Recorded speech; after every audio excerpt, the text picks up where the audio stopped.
ছিল চিতার ন্যায় ক্ষিপ্রতা, দৌড়বিদের মতো স্ট্যামিনা আর অ্যাথলেটিজম। গতি আর বুদ্ধিমত্তা দিয়ে চোখের পলকে বোকা বানাতে পারতেন প্রতিপক্ষকে। অসাধারণ ড্রিবলিং, বল নিয়ন্ত্রণ, ভারসাম্য এবং ফার্স্ট টাচ, জোরালো শট, নিখুঁত ফিনিশিং, সব মিলিয়ে তিনি ছিলেন একজন জাত গোল শিকারী।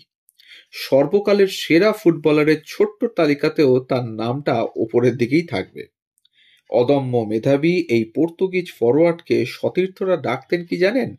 দ্য ব্ল্যাক প্যান্থার নামে।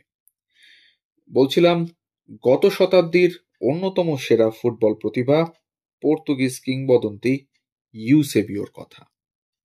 নমস্কার বন্ধুরা, কেমন আছেন সবাই? গল্প যেখানে সত্যি চ্যানেলের আরো একটি নতুন গল্পে আবারও আপনাদের সকলকে স্বাগত জানাই। হ্যাঁ, আজকের গল্প ইউসেবিওকে নিয়ে। তাই আমাদের গল্পে যদি ভালো লেগে থাকে তাহলে অবশ্যই আমাদের চ্যানেলটিকে সাবস্ক্রাইব করে পাশে থাকবেন, বেল আইকনটিকে প্রেস করে নেবেন যাতে পরবর্তী গল্প খুব তাড়াতাড়ি আপনাদের কাছে পৌঁছে যায় তার জন্য। আর যদি ভালো লাগে একটু কাছের মানুষদের সাথে শেয়ার করবেন আমাদের গল্পগুলো। আমাদের গল্প পোস্ট করার সময় প্রতিদিন ঠিক সকাল 9টা থেকে 9:30। তাহলে আজকে থাকছে ইউসেবিওর গল্প। পুরো নাম ইউসেবিও দা সিলভা ফেরেইরা। জন্ম 1942 সালের 25শে জানুয়ারি, দ্বিতীয় বিশ্বযুদ্ধ চলাকালীন সময়ে সাবেক পর্তুগিজ উপনিবেশ মোজাম্বিকের মাপুতোয়।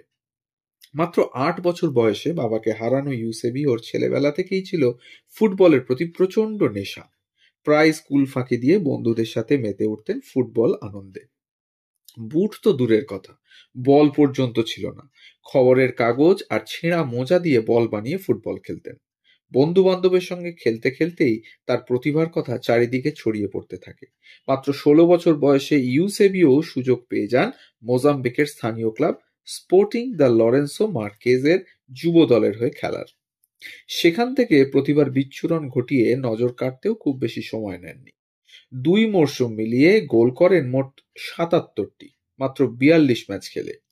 ওখানে থাকতেই নাকি ইটালিয়ান ক্লাব জুভেন্টাস থেকে তাকে কিনতে চেয়েছিল, তবে ইউসেবিওর মায়ের আপত্তি থাকায় শেষ পর্যন্ত আর যাওয়া হয়নি। ইউসেবিওর বয়স যখন 18 তখন হঠাৎ একদিন নজরে পড়ে যান সাবেক ব্রাজিলিয়ান ফুটবলার হোসে কার্লোস বাওয়ারের। কৈশোরের ইউসেবিও ছিলেন সেরা স্প্রিন্টার। ইউসেবিও দ্রুততার কাছে পাত্তাই পেতেন না প্রতিপক্ষের ডিফেন্ডাররা। ওইটুকু ছেলের গতি, ডান পায়ের জোরালো শট, চোখ ধাঁধানো ড্রিবলিং আর বল নিয়ন্ত্রণের দক্ষতা দেখে বাওয়ার ছিলেন যার পর নাই মুগ্ধ। ইউসেবিওকে নিজের দেশের ক্লাব সাও পাওলোতে নিয়ে যাওয়ার সর্বোচ্চ চেষ্টা করেন তিনি। তবে ব্রাজিলিয়ান ক্লাবটির কাছ থেকে তেমন সাড়া না পেয়ে ইউসেবিওকে তিনি ট্রায়াল দিতে নিয়ে যান পর্তুগালের ঐতিহ্যবাহী ক্লাব বেনফিকায়। বাওয়ারের এক সময়ের কোচ বেলা গাটম্যান তখন বেনফিকার দায়িত্বে। প্রথম দিনের ট্রায়ালে ইউসেবিওকে দেখে গাটম্যান নাকি তার সহকারীকে বলেছিলেন, এ তো সোনার টুকরো ছেলে। তবে ইউসেবিওর দল বদলের বিষয়টি নিয়ে সে সময় কম জল ঘোলা হয়নি। বিস্ময় বালক ইউসেবিওকে পেতে মরিয়া ছিল পর্তুগালের আরেক ঐতিহ্যবাহী ক্লাব স্পোর্টিং লিসবনও। বিনা ট্রায়ালে তাকে দলে নিতে রাজি হয়েছিল ক্লাবটি। এদিকে বেনফিকা ক্লাব কর্তৃপক্ষ ইউসেবিওর ফ্যামিলির সাথে কথা বলে বার্ষিক 2000 ইউরোর বিনিময়ে আগেভাগেই চুক্তি সেরে ফেলে। শোনা যায় ইউসেবিওকে না পেয়ে হতাশ স্পোর্টিং লিসবন নাকি তাকে কিডন্যাপের হুমকি পর্যন্ত দিয়েছিল। 1961 সালে বেনফিকার হয়ে অভিষেক ম্যাচে হ্যাটট্রিক করে নিজের জাত ছেনান ইউসেবিও। সেই থেকে শুরু, আর কখনো পেছন ফিরে তাকাতে হয়নি তাকে। পেলের সান্তোসের বিপক্ষে একবার প্রীতি ম্যাচে মুখোমুখি হয়েছিল ইউসেবিওর বেনফিকা। ইউসেবিও অবশ্য মূল একাদশে ছিলেন না। এদিকে প্রথমার্ধ শেষে 4-0 গোলে পিছিয়ে পড়েছে বেনফিকা। উপায়ন্তর না দেখে ম্যাচের 60 মিনিটের মাথায় ইউসেবিওকে নামায় গাটম্যান।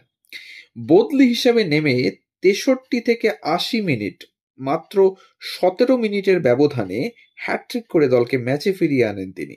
বেনফিকা শেষ পর্যন্ত ম্যাচটা অবশ্য 6-3 ব্যবধানে হারলেও নিজের প্রতিভা দিয়ে ঠিকই সবার নজর কেড়েছিলেন এই 18 বছরের টিনেজ ইউসেবিও। পরের মরশুমে ইউরোপিয়ান ক্লাবের ফাইনালে পুসকাস ডি স্টেফানোর ইতিহাস বিখ্যাত রিয়াল মাদ্রিদের বিপক্ষে 2 গোল করে দলের শিরোপা জয়ের নায়ক ছিলেন ইউসেবিও। পুসকাসের দুর্দান্ত হ্যাট্রিক সত্ত্বেও ইউসেবিও জাদু বেনফিকা জিতেছিল 5-3 গোলে। ক্লাব ফুটবলে তার যত অর্জন সব বেনফিকার হয়ে।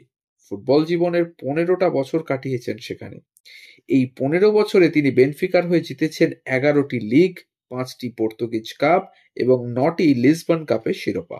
দলকে ইউরোপিয়ান ক্লাবের বর্তমানে যেটা ইউএফা চ্যাম্পিয়ন্স লিগ ফাইনালে তুলেছিলেন 4 বার। পর্তুগিজ লিগের সর্বোচ্চ গোলদাতার পুরস্কার জিতেছেন 7 বার। 2 বার জিতেছেন ইউরোপিয়ান গোল্ডেন বুটের পুরস্কার এবং 1965 সালে ইতিহাসের প্রথম পর্তুগিজ ফুটবলার হিসেবে জিতেছিলেন ব্যালন ডিওর। এর আগে ও পরে 2 বার পেয়েছে ইউরোপিয়ান বর্ষসেরা রানার আপ ট্রফি। ক্লাবের হয়ে এত কীর্তির বাইরে জাতীয় দল হয়েও ইউসেবিও ছিলেন অপ্রতিরোধ্য। 1966 সালে তিনিই প্রথম পর্তুগালকে বিশ্বকাপে কোয়ালিফাই করিয়েছিলেন। এমন একটা সময় যখন নাকি আন্তর্জাতিক পর্যায়ে পর্তুগাল ছিল নিতান্তই মাঝারি মানের একটা দল। সেবারের আসরে পর্তুগাল পড়েছিল হাঙ্গেরি, বুলগেরিয়া আর ব্রাজিলের সাথে গ্রুপ অফ ডেথে। সেখান থেকে গ্রুপ চ্যাম্পিয়ন 3 ম্যাচের 3টিতেই জয় হয়ে কোয়ার্টার ফাইনালে পা রাখে পর্তুগিজরা। কোয়ার্টার ফাইনালে পর্তুগাল মুখোমুখি হয় উত্তর কোরিয়ার। চিলি আর ইতালিকে হারিয়ে শেষ 8-এ ওঠার উত্তর কোরিয়াকে বলা হচ্ছিল আসরের সারপ্রাইজ প্যাকেজ। ম্যাচ শুরু হওয়ার মাত্র 25 মিনিটের মধ্যে 3 গোল করে এগিয়ে গিয়েছিল এশিয়ার এই দলটা। কিন্তু এরপর যা ঘটেছিল তা যেন রূপকথার গল্পকেও হার মানায়। ফুটবল ইতিহাসের অন্যতম সেরা প্রত্যাবর্তনের গল্প লিখেছিল পর্তুগিজরা কালো চিতা ইউসেবিওর হাত ধরে। গ্রুপ পর্বের 3 ম্যাচে 3 গোল করা ইউসেবিও যে তার সেরাটা জমিয়ে রেখেছিলেন নকআউট রাউন্ডের জন্য। পর্তুগাল শেষ পর্যন্ত ম্যাচ জেতে 5-3 গোলে।